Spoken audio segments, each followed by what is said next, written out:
Hello, I am Arun from Support Host. Welcome back to our YouTube channel. Today I am going to discuss about how to configure Apache PHP FVM on CentOS 7 with SSL virtual host. Apache is a most widely used web server in Linux platforms and is one of the best stacks to host PHP applications. With the release of Apache HTTP 2.4 version, there is a Apache proxy module which is mod proxy underscore FCGI introduced and integrated by default with Apache. Also from release of version 5.3.3 onward, PHP now includes the FastCGI process manager PHP FPM in the stock source code. So in short, we can install and enable those PHP and Apache related packages in a Linux server and set up to run Apache with PHP FPM. In this setup, Apache will send all the PHP files for processing to PHP FPM and PHP FPM will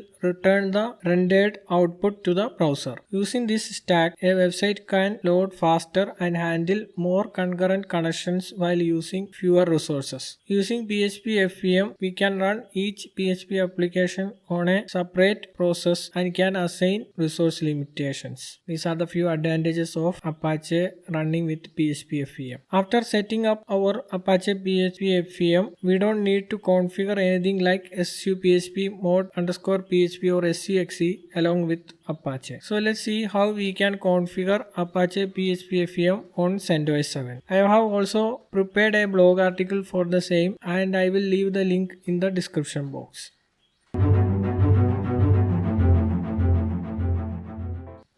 Okay, before we get started, make sure to subscribe and hit the bell icon to be notified when we post new videos. Alright, let's get started. To log in. Okay, the first thing is we have to log into the SSH server, that is CentOS 1, using our terminal application. Here I already logged into that server over SSH and you can see it from the terminal. Now for we get starting the setup of Apache PHP FPM, we have to point our domains or websites DNS towards the server IP. The setting up of DNS A record towards server IP depends upon the name server service used by our own domains. Here I already created the DNS A record for my website and it's correctly pointed to the server IP. We can confirm the DNS A record is correct by pinging our domain name in the terminal. So in this case I am using the domain name as training.supporthost.in, which is my test domain, and if we ping the domain in the terminal we can see the IP as 45.148.165.235. that is my server IP. So the DNS part of our website is correct. So now let's move to the configuration of Apache PHP FPM. Before we move into that section, let's prepare our CentOS server for the installation of Apache PHP FPM and later configuration. For that, the first thing we need to set is disable SC Linux. For that, issue the command set-enforce -0. This will disable the SC Linux in the server. Hit enter and we can see the message as SC Linux is disabled. Now we have to open the ports 80 and 443 on our Linux firewall, which could be either firewall D or IP tables. So let's see how this can be done. For that, for allowing ports in firewall D, use the command like firewall cmd -zone equal to public, which is the default zone for firewall D, and mention the ports using --add port prefix and give our port numbers, which is 80 and 443 TCP ports. Then make the rule as permanent. Copy paste the command and paste it in Linux terminal. Hit enter and we can see the message as success. Now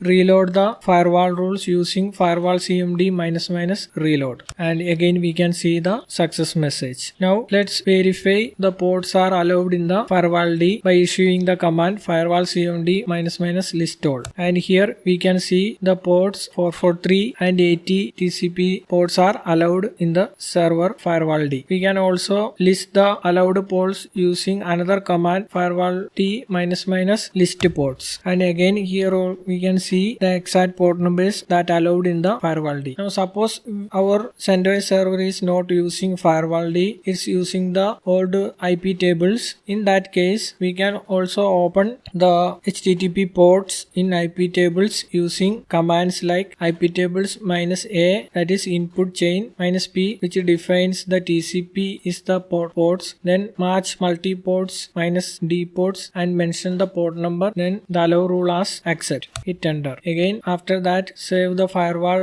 iptable rules using iptables save command, and here we can see the firewall rules has been saved into etc sysconfig iptables files. If we don't save these rules, suppose if we reboot our server, then these allowed rules will get lost. That's why we are saving our added rules.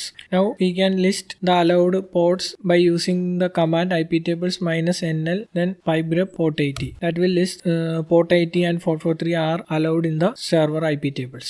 Now let's update our system packages using the command mupdate. The mupdate command, as I mentioned, it will update all the system packages in the server. So let's do that and hit enter. And the m will search for the updated packages in the server and it will automatically get installed. Normally it will take some time because we can see there are 285 packages need to be updated in the server. So let's wait this update command get completed, and here we can see right now the updating is running and it's updating 521 system packages in the server. Normally it will take around few minutes according to the server specification and the speed. So let's wait. Here the installation got completed.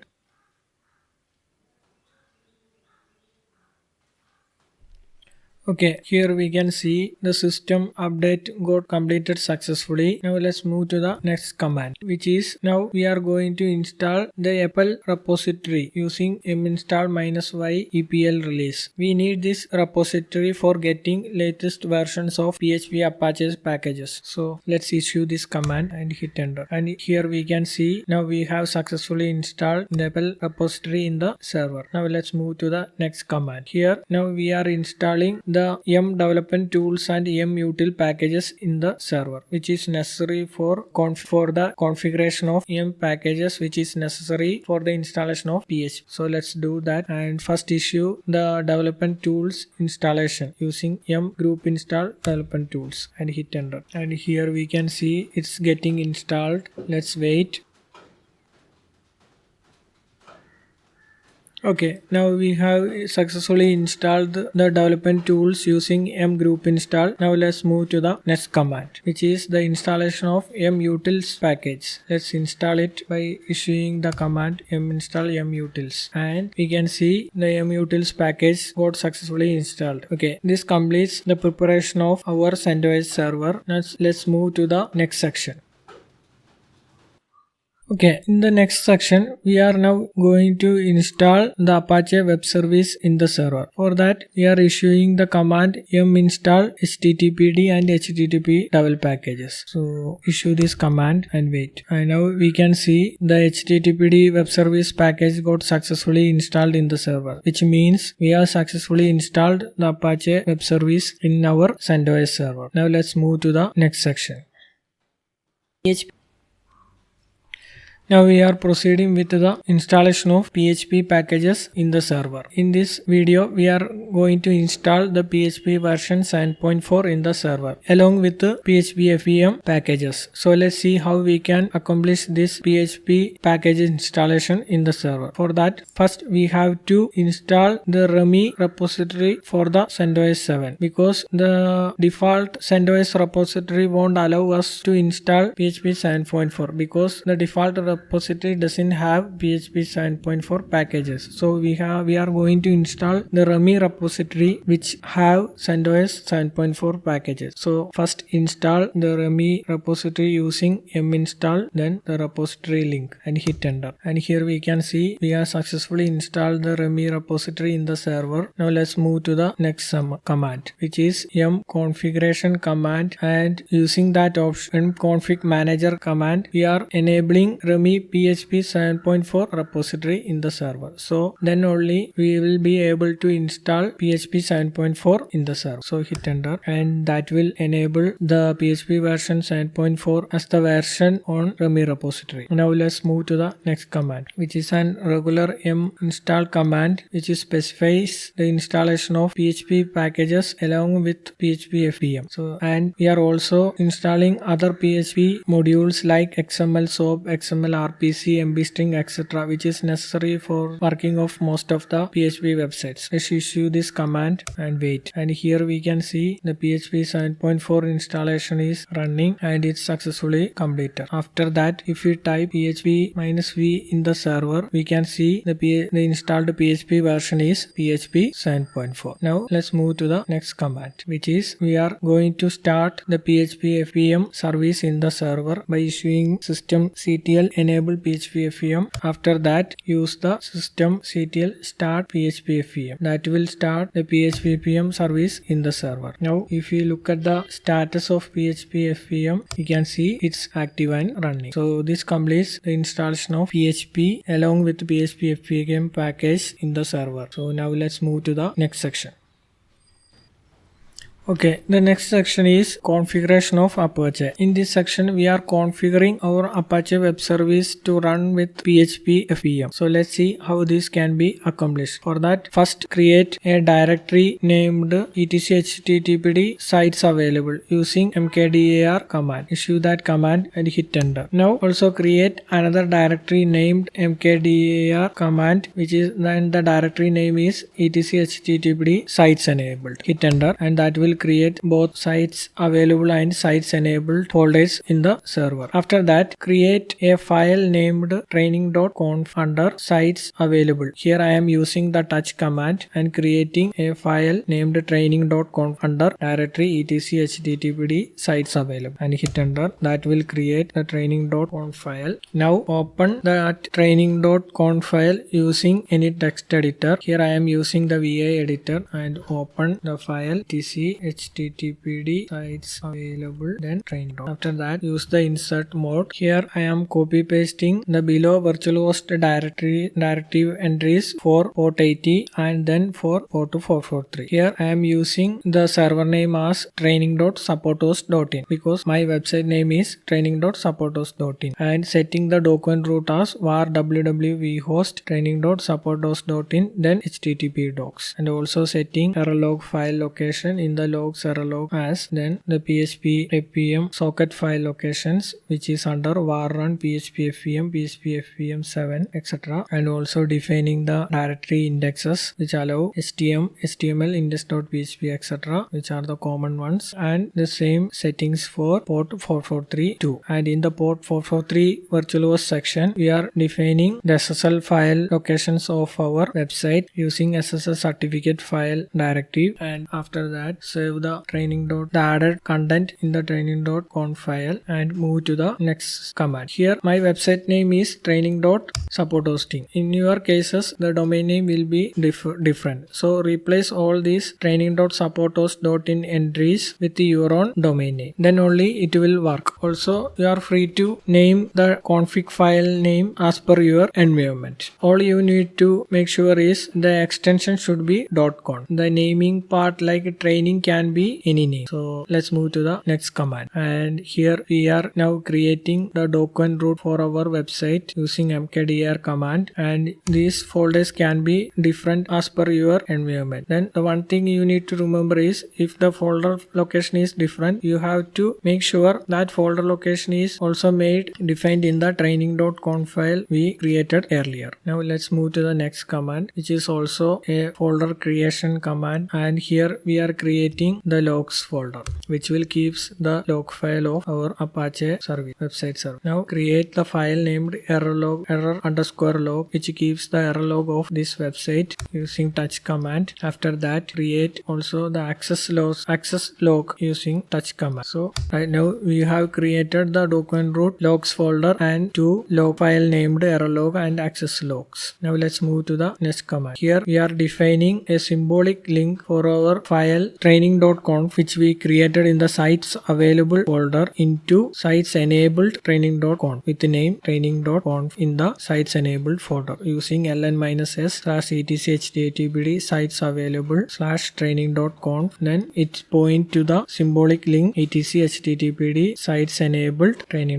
And hit enter. That will create a symbolic file named training.conf itself under sites enabled folder. Copy it and paste and verify it, and here we can see the symbolic link exists in the server from sites enabled training.conf into actual file exists in the server which is in sites available folder with the name training.conf. Now let's move to the next command. Here now we are going to include the sites enabled folder location in Apache configuration file using include optional directive. Then only the Apache service will look for our training.conf file while starting the service. So etc open the Apache main configuration file conf http.conf file using any text editor and go to the end of the line, and in the insert mode add another line with include optionals, then sites enabled, then /star.conf. So which means that when we start Apache service, it also look for website configuration file from the site enabled folder with file name extension as anything.conf. Save the file and make the changes permanently. And this completes the configuration of Apache for running with PHP FEM. And let's move to the next section.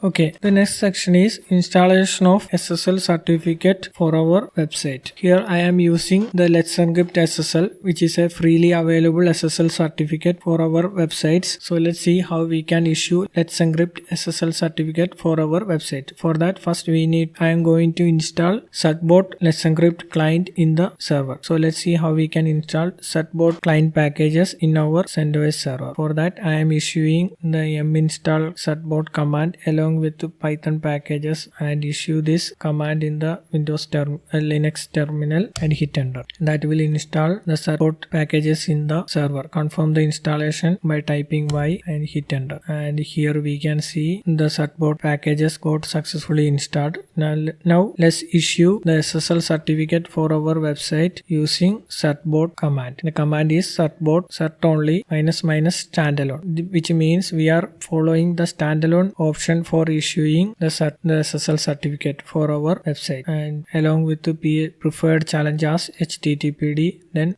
using the -d option, name our website name which needs SSL certificate. Here my website name is training.support.in. So replace this value with your own domain name and hit enter. Also here the Let's Encrypt is asking to enter email address for the security notices and other details of renewal. So give any valid email address. In this case it's only testing. I am using a dummy email address, which is fine in this case. In your case, if it's a live server, use a valid email address and hit enter, and confirm the terms of service agreement by typing Y and hit enter. Here they are asking our email address can be shared with organization, Let's Encrypt organization. Here I am confirming it as no, because we don't need that service, and hit enter. Now we can see the certificate is requesting for our training.support hosting website, and let's wait. And now we can see the Let's Encrypt certificate successfully issued for our website, and which is available in the certificate is available in the etc Let's Encrypt live under training.support.in folder with the name fullchain.pem. Also the private key.pem file is also available in that same folder itself. So these are the two file locations which we mentioned in our training.conf file we created in the Apache configure section. So you can see that etc httpd sites enabled, then training.conf. If you open the file, now under the 443 virtual host entry, we can see exact same location of our Let's Encrypt certificate file locations in the virtual host itself. Then that's how the Apache is identifying the location of our SSL certificate files. So since we already defined the locations in the config file, now this completes the issuing of SSL certificate for our website. And now let's move to the next section.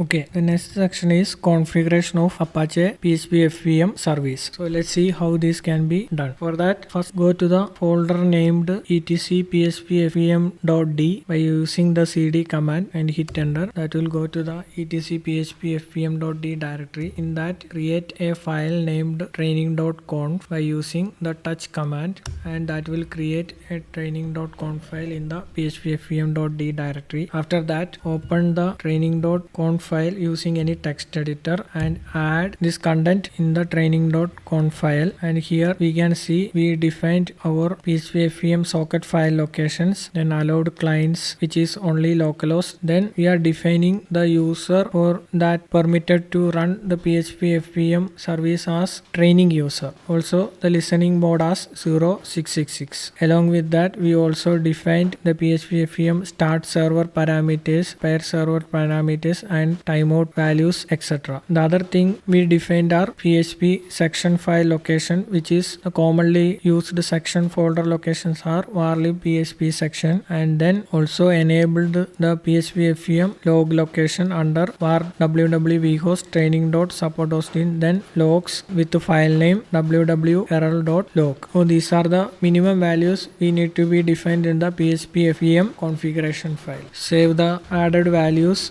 and move to the next command. Now we are going to create the PHP section folder using mkdir command. Hit enter, and here we can see the section folder is already exists in the server, so that's fine. Now let's move to the next command, which is we are setting the permission of that section folder, PHP section folder with 777, and that's fine because it's a section save location. And move to the next command, which is the creation of PHP FVM error log file using the touch command. Hit enter, and now let's move to the next command. Here we are creating the PHP FVM user with the name training, and also setting home directory of that creating user as var www-vhost training.supporthosting, because our website document root is that one. So that's why we are setting the home directory of this user into the Apache document root. Then only this user will have read write permissions into that Apache document root, and hit enter. That will create the system user named training with the home directory as www-vhost training.supporthosting. Now let's move to the next command, which is now we are setting the created the document root ownership as the created training user using chown -r training, then the folder location. And now let's move to the next command, which is now we are in the final stage, which we are going to enable the HTTPD service using systemctl enable HTTPD, and after that we are now starting the HTTPD service using systemctl restart HTTPD. Now after starting the HTTPD service, we can check the HTTPD service status using systemctl status HTTPD, and now we can see the Apache web service is successfully running in our CentOS server. Now in order to take effect the changes which we made in the Apache PHP FVM service, restart the PHP FVM service also by using systemctl restart PHP FVM, and this concludes the installation and configuration of Apache PHP FVM on CentOS 7 server. Along with the installation of Let's Encrypt SSL certificate and define 443 virtual host on our Apache web configuration itself, and which concludes this video section.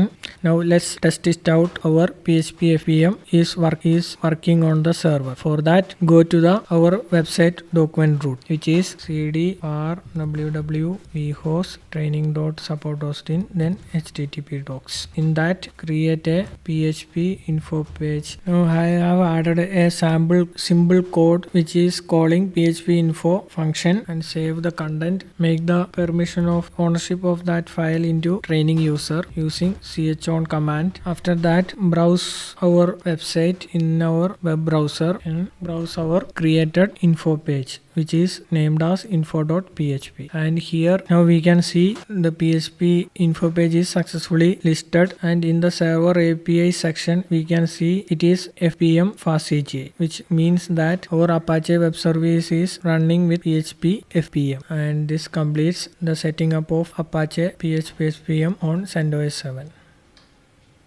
I hope this video is informative. Thanks for watching. Give us a thumbs up if you like the video and also leave your thoughts at the comment box. See you soon on next video.